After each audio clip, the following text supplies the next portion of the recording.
सद्गति और दुर्गति, सद्गति और दुर्गति दोनों को आमंत्रण देने की अगम्य शक्ति को धारण करने वाला हमारा मन। इस मन से हम चाहें तो निश्चित है ऊपर भी उठ सकते हैं, और इस मन से हम चाहें तो नीचे भी जा सकते हैं। ये हमारे हाथ में कि हम ऊपर जाना चाहते कि नीचे जाना। मतलब कहाँ कहाँ जाना चाहते हो आप लोग, सब बोलो। पिपरी वालों कहाँ जाना चाहते हो? ऊपर, ऊपर जाना चाहते हो। बहुत अच्छी बात है, आप लोगों को कहना है कि सबको ऊपर जाना है, और मैं भी चाहता हूँ सब लोग ऊपर जाओ। मैं काय को आपको नीचे भेजूँ? मेरी भावना भी आप लोगों को ऊपर ही पहुँचाने की है, और इस ऊपर पहुँचाने की बात चल रही है भी। लगभग हम कहाँ थे? आरोन से प्रारंभ चल रही है ना, ये आरोन से ही प्रवचन श्रृंखला चल रही है कि मन को ऊपर उठाने की, मन को टेकल करने की। बड़ी लंबी प्रवचन श्रृंखला, लगभग 40-50 दिन से एक ही। अब मैंने तो सोचा था 10 दिन में ख़त्म कर दूंगा, लेकिन चिंतन पर चिंतन होता चला गया। ये प्रवचन श्रृंखला बढ़ती चली गई, और मन को कंट्रोल करने की लगभग 40-50 दिन लगभग हो गए इस प्रवचन श्रृंखला को। लेकिन अभी भी एक बिंदु रह गया है, वो नहीं हो पाया है। तो मैं आप लोगों को सार, आप लोग चाहते हैं ना कि जब हम दही मथते हैं तो मथने के बाद क्या होता है? निकलता है मक्खन, और मक्खन से निकलते क्या? घी। तो एक काम करता हूँ, मैं उस 40-50 दिन का जितना सार था पहले वो बता देता हूँ आपको। लेकिन मन को कंट्रोल करना एक बहुत बड़ी कला है, मन को संभालना एक बहुत बड़ा कार्य है, और मन के अनुरूप नहीं, मन को अपने अनुरूप चलाना अपने आप में एक बहुत बड़ी ताकत हमारे अंदर होती है। तब हम मन को अपने अनुरूप चला पाते हैं। बस मैंने इसी मन को अपने अनुसार चलाने के इतने इतने तरीके दिए, एक तरीके नहीं सैकड़ों तरीके दिए मन को कंट्रोल करने। सक्सेसफुल के 3 आपके ही बाकी रह गए। इसी मन को कंट्रोल करने के लिए मैंने प्रवचन श्रृंखला दी थी टेकल माइंड। कौन सी प्रवचन श्रृंखला? Tackle mind. टेकल माइंड का बड़ा ही शाब्दिक अर्थ निकालते हुए 10 बिंदु इस पे तैयार किए, और टेकल माइंड का टी बोल रहा है टर्न इट, मन को मोड़ लो। ए बोल रहा है अलर्ट इट, मन को सावधान कर लो। सी बोल रहा है करेक्ट इट, मन को सुधार लो। तो के बोल रहा है नो इट, मन को जान लो। एल बोल रहा है लिफ्ट इट, मन को ऊपर उठा लो। ई बोल रहा है एम्प्टी इट, मन को खाली करो। तो एम बोल रहा है मॉडिफाइड, मन को बदल लो। आई बोल रहा है इंस्ट्रक्ट इट, अर्थात मन को सूचित कर दो। एन बोल रहा है नेग्लेक्ट इट, मन की उपेक्षा करो। डी बोल रहा है डिफीट इट, अर्थात मन को हरा दो। बस मन को हरा दो वाली बात रह गई, बाकी 9 बातें इन महीने 1.5 महीने में मैंने करिएगी। और मैं चाहता हूँ कि आपको सिर्फ सार बिंदु दे दूँ कि मैंने किन बिंदुओं को लेकर सब लोगों से मिलकर बात करी। और क्या टर्न इट पर मैंने यही बात करी थी कि नदी की बाढ़ को हम ना रोक सकते हैं और ना ही वापस ला सकते हैं, परंतु सम्यक दिशा में अगर हम मोड़ सकते हैं तो निश्चित सागर की ओर वो जाती है नदी। तो सागर की ओर जब बहती है सागर के रूप में वो बदल जाती है। पर मन के विषय में ऐसा है, हम मन को मोड़ सकते हैं और मन को टर्न इट कर सकते हैं। तो किन बातों से मन को मोड़ सकते हैं, उन बिंदुओं में दिया था। सुंदर सा ब्रह्मचर्य व्रत को लेकर बात करी थी कि जब जब वासना के परिणाम आए आपको मोड़ना है। अब कैसे मोड़ना है आपको प्रवचन सुनना होगा उसके लिए, ठीक है ना। जब जब मन में दुर्भावनाएं आए तो मन को मोड़ना है। जब जब मन में दूसरे के प्रति जलन भावना आए तब मन को मोड़ना है। जब जब मन में नकारात्मकता के विचार आए तब मन को मोड़ना है। जब जब मन निंदा की ओर अपने आप चला जाए तब मन को मोड़ना है। और जब क्रोध आ जाए उस समय मन को मोड़ना है। जब अपने वाले अपने साथ भेदभाव करे तब मन को मोड़ना है। जब हमारे जीवन में दुख पीड़ा और तकलीफ आए तब मन को मोड़ना है। जब जीवन में असफलताएं आती चली जाए तब मन को मोड़ना है। जब कोई हमें धोखा दे दे तब मन को मोड़ना है। इन सब पर मैंने बहुत अच्छे से बात करी है। अगर आपको सुनना है तो आप सुन लेना कि किस प्रकार से मैंने इन सब बातों को रखा है। और दूसरा अलर्ट इट, सार बता रहा हूँ आपको। अलर्ट इट, अलर्ट मतलब क्या? मन को सावधान करना है। मन को क्या करना है?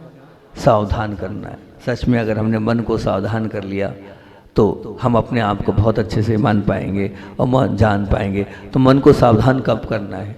किस समय अलर्ट करना, ये बहुत बड़ी और बहुत महत्वपूर्ण बात है। ध्यान रखना, सावधानी अगर सबसे ज़्यादा बरतना है तो मित्रता करने में। अलर्ट कब होना है? क्योंकि हम बर्बाद भी होते तो मित्र के माध्यम से, और हम आबाद भी होते तो मित्र के माध्यम से। मैंने बहुत सारे उदाहरण दिए कि कुछ लोग, ध्यान रखना, उनको वैराग्य नहीं हुआ था, उनने तो सिर्फ एक ऐसा मित्र उनके साथ हो गया, उन्होंने कहा मेरा मित्र मोक्ष मार्ग पे बढ़ रहा है, जब वो बढ़ रहा है तो मैं भी बढ़ूंगा उसके साथ। तो आप बहुत मित्रता बहुत सोच समझ के करना, क्योंकि मैं हमेशा बोलता हूँ कि पत्नी पुण्य से मिलती है, पत्नी पुण्य से मिलती है, पति पुण्य से मिलता है, ध्यान रखना, माँ पुण्य से मिलती है, पिता पुण्य से मिलते हैं, परिवार पुण्य से मिलते हैं, लेकिन गुरु और मित्र अपने पुरुषार्थ से मिलते हैं। इसलिए दोनों का चयन बहुत सोच समझ के करना। गुरु भी बहुत सोच के बनाना, वो तुम्हारे तारणहार हैं, तुम्हारे कल्याण को कराने वाले हैं, और मित्र भी बहुत सोच के बनाना। तो गलत मित्रता नहीं, बिल्कुल नहीं करना। तो फिर एक चीज इसमें आपको क्या रहना है, निश्चित रूप से अपने आप को अलर्ट रहना है। गुण घटे कि बढ़े, गुण घटे कि बढ़े, मैं पहले क्या था आज क्या हूं, पहले और अब में मेरे अंदर कितना परिवर्तन आया। रानी भैया, पहले तो आप और कुछ थे और अभी आप और कुछ तो नहीं हुए, उसको देखो, मेरे गुण घटे कि बढ़े। अगर घट रहे हैं तो अलर्ट हो जाओ, क्यों घट रहे हैं, मन को आप सावधान कर लो।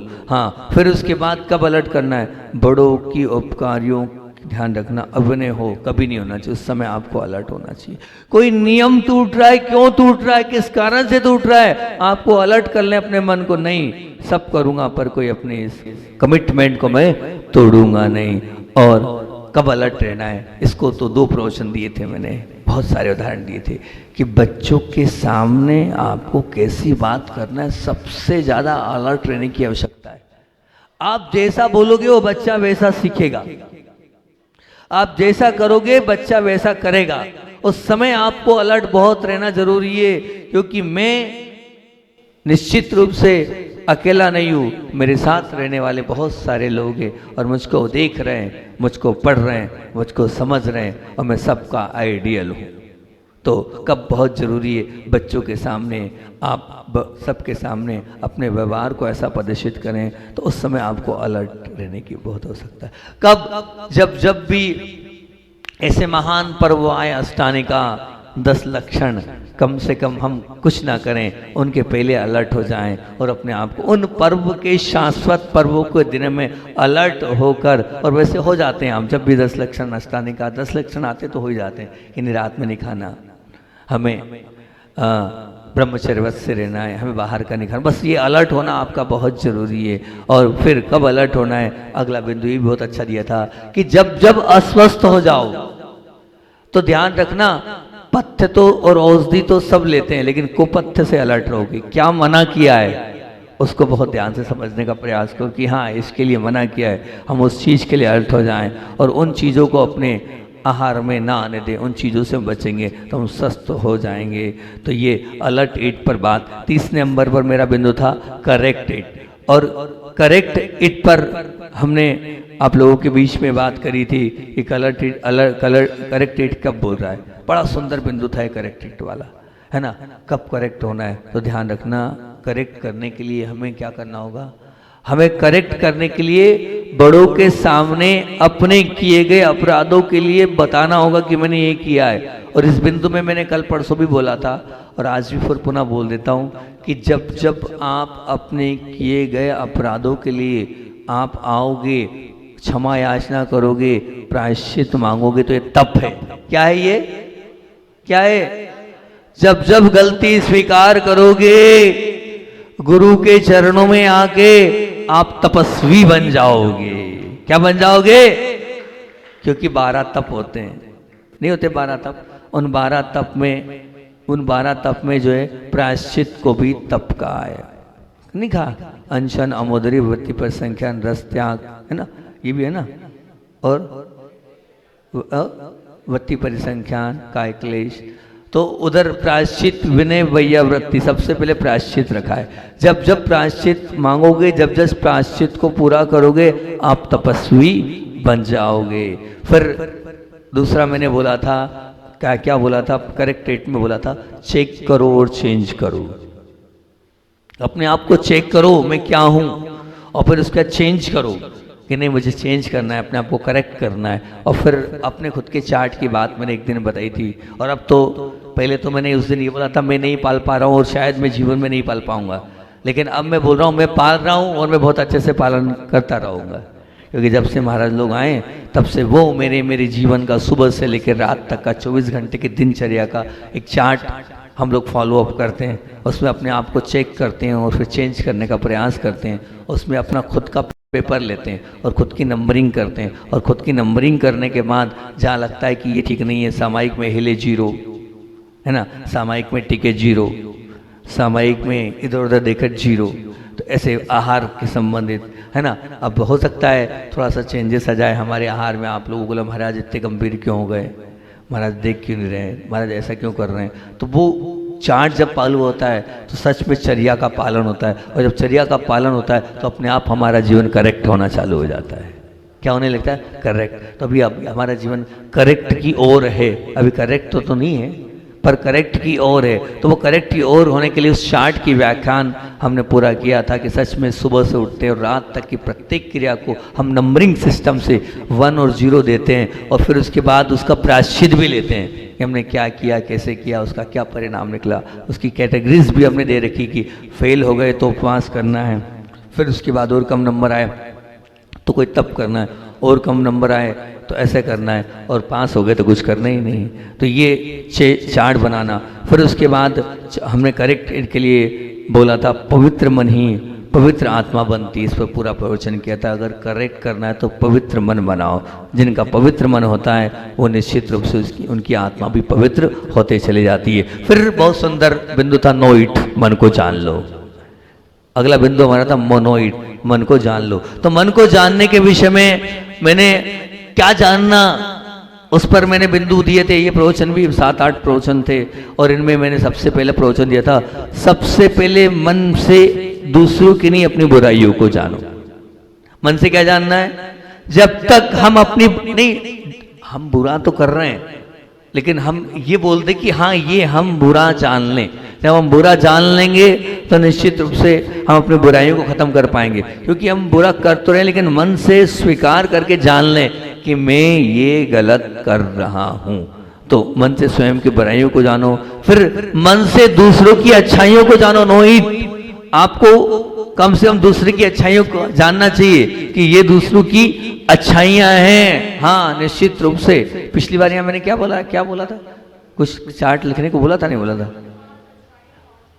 5 अच्छाइयां दूसरों की, 5 बुराइयां अपनी, पारिवारिक की 5 अच्छाइयां सबकी लाना है। लाए थे आप लोग, लाए थे, बहुत अच्छे लोग हैं आप लोग, बहुत अच्छी बात है। तो मन से दूसरों की अच्छाइयां जानना। और तीसरे नंबर पर मैंने कहा मन से सबसे बड़ा प्रश्न है, ये तो बहुत अल्टीमेट प्रवचन था हमारा, सुनना इसको, कि मन से मेरा भविष्य क्या होगा। क्या बोला था, मेरा भविष्य क्या होगा।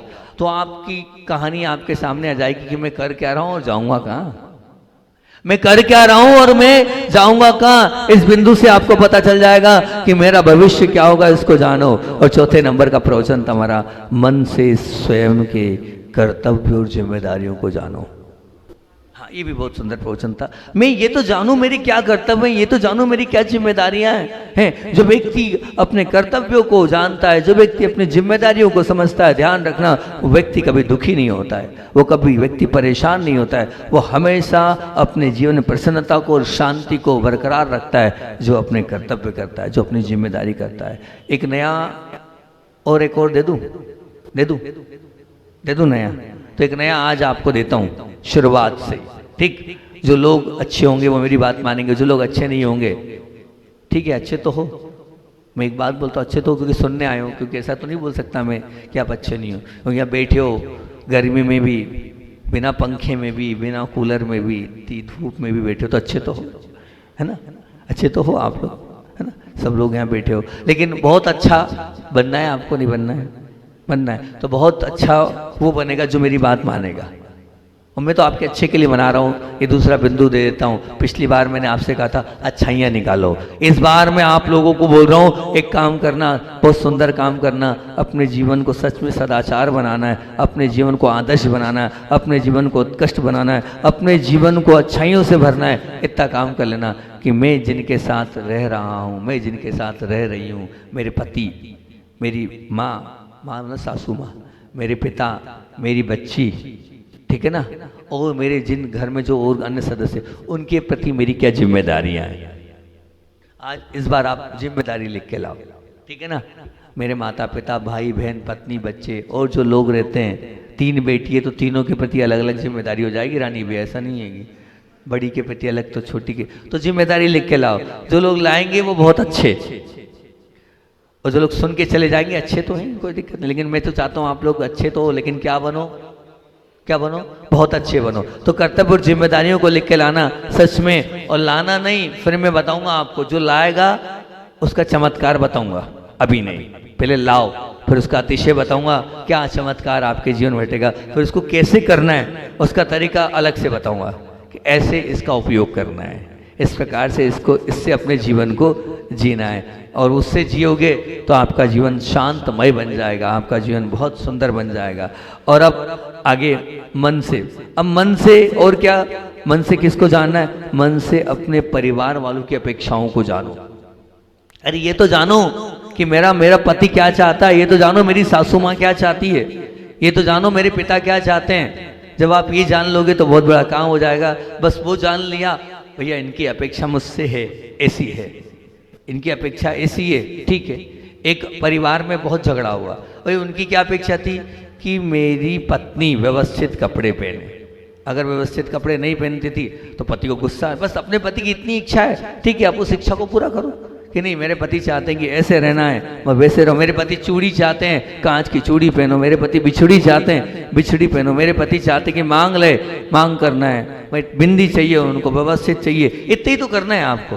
बस इतने में सामने वाले की क्या अपेक्षा है, और आप रहोगे तो पता तो चल ही जाएगा आपको कि सामने वाला क्या चाहता है। बस चाहे पति नहीं, बच्चे की क्या अपेक्षा मेरे से, मेरी सासू माँ की, सबकी अपेक्षाओं को जानो। जब आप अपेक्षाओं को जान लोगे तो आप सुखी रहोगे। तो एक प्रवचन पूरा मेरा अपेक्षाओं पे था। फिर उसके बाद मन से अपनी अच्छाइयों को जानकर उसकी प्रशंसा करो। महाराज जी अभी तो बात खोलते दूसरों की नहीं, अपनी अच्छाइयों को भी जानो, और अपने मुख से, सबके सामने नहीं। ध्यान रखना, सबके सामने करोगे तो मामला गड़बड़ हो जाएगा। अपने मन से बैठकर अपनी खुद की अच्छाइयों को जानकर अपनी खुद की पीठ थपथपाओ, ऐसे करके। बहुत बढ़िया दुर्लभ सागर, तूने बहुत अच्छा किया, ऐसा करो। क्यों? उससे मोटिवेट हो गया आप, क्योंकि दुनिया को परवाह नहीं है आपकी अच्छाइयों पर। दुनिया तो क्या है, जलने वाली है और नीचे उतारने वाली है, लेकिन आप उनमें आ गए तो उलझ जाओगे। आप अपनी अच्छाइयों को देखकर, दूसरों के सामने तो हम नहीं बोलेंगे, लेकिन अपन बैठकर अपनी अच्छाइयों को चेक कर कर और अच्छा बनने के लिए अपनी प्रशंसा स्वयं करेंगे, ताकि हम और अच्छे बनते चले जाएं। फिर उसके बाद क्या था कि अपनी कैपेसिटी और कुवत को जानो। हाँ, ध्यान रखना, हम सब जानते हैं, लेकिन अपनी कैपेसिटी और कुवत को नहीं जानेंगे तो हमारा जीवन अच्छा नहीं बन पाएगा। उसको भी जान लें हम कि मेरी क्या कैपेसिटी, मेरी क्या कुवत है। अब है ही नहीं और हम करे जा रहे हैं, उपवास करे जा रहे हैं, तो फिर क्या होगा? शरीर तो बोलेगा, चिड़चिड़ाहट, क्रोध और गुस्से वाला होगा ही होगा, है ना। जानो तो से कितनी शरीर की क्षमता है ना। उसने किया मैं कर लूँ, नहीं। उसका मकान, उसकी गाड़ी, मेरी भी गाड़ी मकान आ जाए, नहीं। ब्याज से लेकर और हम मान लीजिए सब कर रहे हैं, नहीं। जितना हो उतनी चादर फैलाओ। ये निश्चित रूप से मैंने अपने आप में ये प्रवचन किए थे। और फिर उसके बाद लिफ्ट इट, मन को ऊपर उठा लो, इस पर प्रवचन किए थे। मन से, मन को कैसे ऊपर उठाना है, तो उस पर मैंने कहा था, तरीके बताए थे मैंने। 10, 7, 8 प्रवचन इस पर थे। क्या तरीके? 7 प्रवचनों में मन को ऊपर उठाने का सबसे पहला और सॉलिड तरीका बताया था मेडिटेशन। ध्यान एक ऐसी कला है जिसके माध्यम से आप निश्चित रूप से अपने मन को ऊपर उठा सकते हो। अपना मन आप पवित्र कर सकते हो, अपना मन पापों से बचा सकते हो, अपना मन दुर्व्यसनों से अपने आप को अलग कर सकते हो। ध्यान। दूसरा बताया था, अगर निश्चित रूप से अपने मन को आप ऊपर उठाना चाहते हैं तो दूसरा मैंने बताया था, हाँ और सकारात्मक विचार। आप हमेशा ना मत बोलो, हमेशा क्या बोलो? क्या बोलना है आपको? हाँ। ना वाले व्यवहार से ध्यान रखना, कभी आपका भला नहीं होने वाला। हमेशा हाँ बोलो, हाओ महाराज जी, आपने बोल दिया हाओ, अपने आप मन ऊपर उठेगा। लेकिन क्या आप हमेशा पहले ना बोल देते हो तो कहाँ से मन हमारा ऊपर उठेगा? नहीं, ना नहीं, हाँ पर हमने उस दिन बात करी थी। फिर मन से ऊपर उठाने के लिए एक प्रवचन किया था मैंने, भगवान की भक्ति और आराधना। जितना आप भक्ति करोगे, जितनी भगवान की आराधना करोगे, जितनी आप भगवान के लिए समर्पित और अहोभाव और आदर भाव से भक्ति करोगे, निश्चित आपका मन ऊपर उठता चला जाएगा। फिर मैंने बोला था मन को ऊपर उठाने के लिए लिफ्ट इट पर बोला था कि गुरुओं की सेवा और उपासना और वैयावृत्ति करो। जितने गुरुओं के नजदीक रहोगे उतना मन आपका ऊपर उठने लगेगा। जितनी गुरुओं की वैयावृत्ति करोगे उतना मन आपका पवित्र होता चला जाएगा, क्योंकि गुरुओं की सन्निधि में, उनके ओरे में बैठने से, उनके पास जाने से अपने आप हमारे मन में पवित्रता आएगी। क्योंकि आचार्य श्री बोलते थे, एक पवित्र आत्मा के जितने संपर्क में रहोगे तुम अपने आप अपने मन को पवित्र बना लोगे। 4 महीने का पूरा मौका है, जितना पवित्र बनना है बन जाना। हाँ, अपने आप को ऊपर उठा लेना। फिर बोला था मन को ऊपर उठाने का तरीका, शास्त्रों का अध्ययन करना। आप जितनी माँ जिनवाणी के साथ अपने आप को लगाओगे, आप जितना जिनवाणी को पढ़ोगे, आपका मन अपने आप उतना ऊपर उठता चला जाएगा। मानो वो छोटी मोटी चीज़ नहीं है। देव, शास्त्र, गुरु तीनों को पूजने का है, और माँ जिनवाणी के तरीके मैंने उस प्रवचन में किए थे। फिर उसके बाद कहा था वृद्धों की सेवा करना, अहोभाव के साथ, आदर भाव के साथ। हमारे घर के जितने बड़े हैं उनकी सेवा करो। आप निश्चित मान के चलना, उस सेवा और उस वैयावृत्ति में अपने आप आपका मन ऊपर उठने लग जाएगा। किसी के, अगला प्रवचन था कष्ट में हो उनके आंसू पोंछना। जब भी आपको लगे कि मैं परेशान हूँ, आप अपनी परेशानियों को भूलकर अपने से जो ज़्यादा परेशान है उनकी परेशानियों और उनके कष्टों को पूछ जाना, आपका मन ऊपर उठ जाएगा। लिफ्ट इट, अपने आप आपका मन ऊपर उठ चले। क्योंकि मेरे दुख, मेरी पीड़ा मैं भूल जाऊंगा, सामने वाले की पीड़ा मुझसे कई गुना ज़्यादा है, तो मुझे उनके दुख के सामने मेरे दुख बहुत छोटे से लगेंगे और मैं अपने आप को उनके लिए समर्पित हो जाऊंगा। फिर 7वां नंबर का प्रवचन किया था मन को ऊपर उठाने का, निरीह पशुओं की सेवा।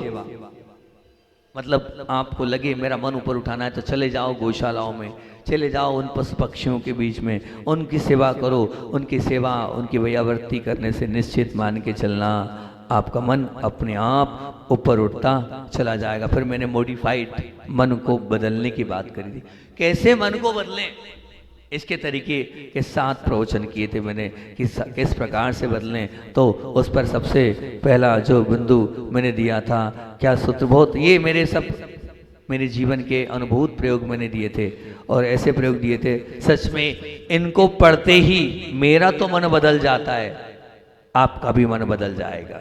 जब मैं बदल पा रहा हूँ, मेरे ऐसा इतना चंचल मन, मेरे मन को बदलने वाला, तो आपका मन तो बहुत, आप तो बहुत अच्छे हो, है ना, आप और जल्दी बदल लोगे। तो मेरे स्वयं के जीवन के बिंदु दिए थे जिससे मैं अपने स्वयं के चिंतन के, जब भी आपको कहीं लगे कि मैं गच्चा खा गया हूँ, मेरे साथ गलत हो रहा है, तो आप सिर्फ इस मंत्र को पढ़ना, इससे आपका मन बदल जाएगा, अपने आप मन चेंज हो जाएगा। मॉडिफाइड मन को बदलने का सबसे पहला सूत्र है, उस समय आप एक ही सूत्र बोलो, इसमें भी, बस मन बदल जाएगा। 11 बार 21 बार में आपका मन अपने आप चेंज हो जाएगा और आपको लगेगा कि मैं कहीं और पहुंच गया हूँ। दूसरा मैंने प्रवचन बोला था कि जब भी मन बदलना हो तो आप इन 4 मंत्रों को बोलो, मैं शांत आत्मा हूँ, मैं पवित्र आत्मा हूँ, मैं सुखी आत्मा हूँ और मैं शक्तिशाली आत्मा हूँ। इन 4 मंत्रों को पढ़ते ही आपका मन बिल्कुल चेंज हो जाएगा, बिल्कुल वो सुख, वो पवित्रता, वो शक्ति आपके अंदर आ जाएगी। तीसरा प्रवचन मैंने किया था, जब भी ऐसा लगे मन को बदलना है तो आप मन को बदलने के लिए आप तो बस किसको याद करो, प्रभु और गुरु से जुड़ी आत्मा हूँ मैं किससे जुड़ी आत्मा हूँ। जब मन बदलना हो तो सबसे अच्छा तरीका, मैं बदलता हूँ, मेरा मन सैकड़ों बार मैंने बदलना है, मैं मेरे गुरु को याद कर लेता हूँ।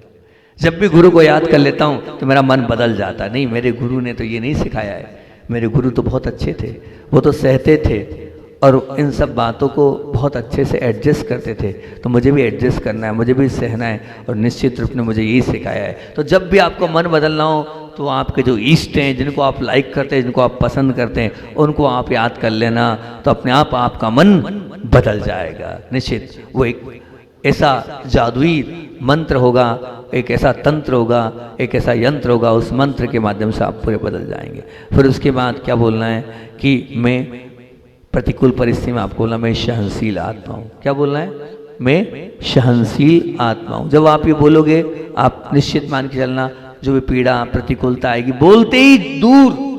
मैंने अनुभव है, मैंने आपको बताया, मेरे ध्यान का ये मुख्य सूत्र रहेगा, आप इसको अनुभव करें। जब तकलीफ हो, पीड़ा हो, कष्ट हो, प्रतिकूलता हो, मैं सहनशील आत्मा हूँ, अपने आप सहन शक्ति आपके अंदर आएगी। फिर मैंने बोला था कि जब भी आपको मन बदलना हो तो आपको क्या बोलना है? मैं शिकायत करने वाली आत्मा, बोलो ना, मैं शिकायत करने वाली आत्मा हूँ।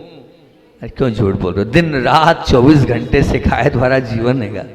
ये नहीं मिलता है तो टूट पड़ते हो, फूट पड़ते हो, सामने वाले पे चढ़ जाते हो और बोल रहे हो कि मैं शिकायत करने वाली आत्मा नहीं हूँ। नहीं, उसमें अभी इतनी सी बात और बोल देता हूँ मैं ध्यान से संबंधित बात में, कि जो लोग अस्वस्थ हैं, जो लोग रोगी हैं, वो लोग विशेष रूप से व्यवस्था बनाकर उनकी एक अलग से व्यवस्था दे दें, उनको आगे बिठा दें, ताकि मैं उनकी स्पेशली हीलिंग कर सकूं, उनको ठीक कर सकूं, है ना। 4 महीना बहुत होता है, 4 महीने में ये मान के चलना मैं बड़ी से बड़ी बीमारी ठीक कर सकता हूँ गुरु जी के आशीर्वाद से। कितने लोग आरोन में स्वस्थ हुए 4 महीने में, शरीर की गठाने, थायराइड, शुगर, बीपी अपने आप में कैसे ठीक हुआ है। तो जो लोग अस्वस्थ हैं, जो लोग रोगी हैं, जो लोग सच में शरीर की व्याधि से पीड़ित हैं, या जो लोग डिप्रेशन में जिनका मन खराब होता है, या जो बच्चे हैं जिनका पढ़ने में मन नहीं लगता है, बुद्धि उनकी कम है, वो सब लोग 4 महीने वो विशेष लोग से व्यवस्थित आगे उनको बिठा दो, ताकि मेरा जो प्रेशर रहे उन लोगों पर रहे।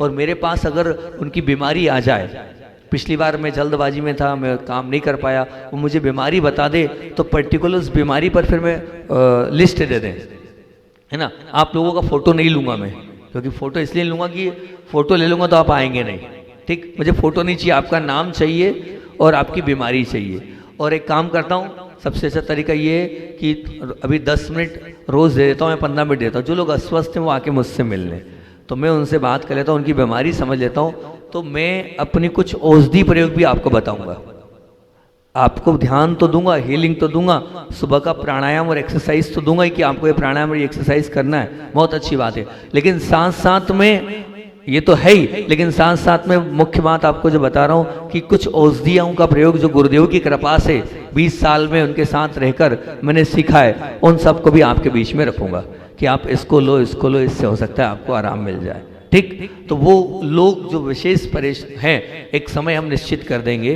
15 मिनट आपको रोज के देंगे, अलग से किसी को नहीं मिलेंगे, सिर्फ वो अस्वस्थ लोगों के लिए मिलेंगे, है ना। तो जो मेरे इकट्ठा किया वो आपको शेयर करता चलेगा, मतलब लाखों व्यूज आए और लोगों ठीक हुए, उनके जब आए तो फिर इसको हमने और प्रारंभ कर दिया, ठीक। आपको बहुत अच्छी चीज़ें उसमें बिल्कुल हम आप बताएंगे। तो कल का जो प्रवचन का विषय होगा आप अपने मोबाइल पे डाल दें।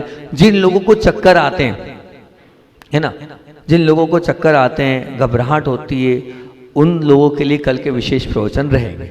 परसों के फिर मैं देख लूँगा, क्या मेरे पास लिस्ट है जिन लोगों की मांग थी, है ना, वो मैं प्रवचन इकट्ठे कर रहा हूँ अपने अनुभव, और जो वैद्य लोगों से 20 साल में मैंने अनुभव लिया उन सबको मैं सबके बीच में शेयर करता हूँ, ठीक। तो वो सब तरीके जो अनुभव हजारा के वैद्य जी ने जो मुझे दी वो, उसके अलावा बिलाला जी के वो, उसके आचार्य श्री जी के वो, और उसके अलावा और जहाँ जहाँ से जो मैंने प्राप्त किया है वो सब शेयर करता हूँ। तो कल का अपना अच्छा आपने याद दिला दे, शुक्रवार है तो कल क्यों छोड़े हम, कल अपना जो प्रवचन रहेगा वो वर्टिगो चक्कर पर रहेगा, ठीक। उसके पूरे एक्सरसाइज, उसकी पूरे नुस्खे, उसके पूरे तरीके कल आप लोगों के बीच में मैं रखूँगा।